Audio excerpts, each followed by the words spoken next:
सुप्रभात मित्रों, बरेली जंक्शन से मैं आपका साथी।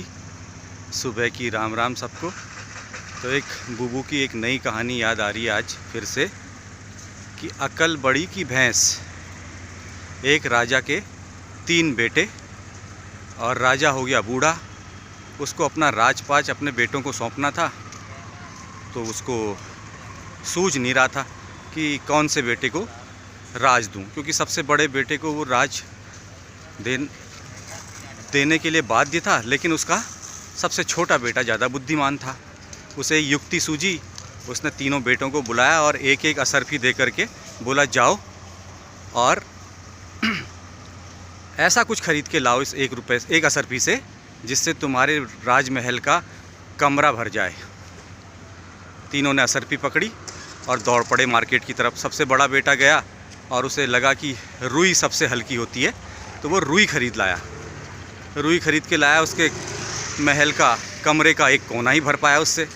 दूसरा बेटा गया अपना रेता बजरी मिट्टी जो उसको एक असरफी में मिली, और ढुलान के पैसे के बचा करके उसने एक असरफी का रेता बजरी और उठा लाया। उससे भी उसका महल का कमरे का एक कोना ही भरा।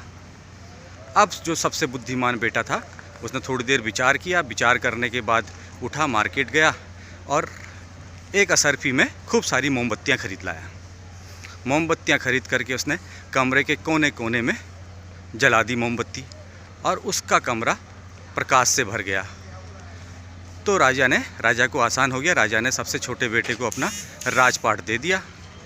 तब कहते हैं कि अकल बड़ी की भैंस।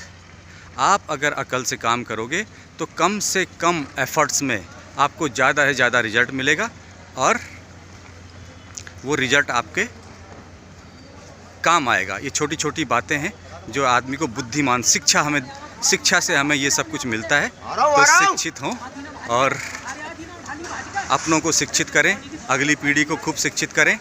इन्हीं शब्दों के साथ आप सबका दिन शुभ हो। जय जिनेंद्र।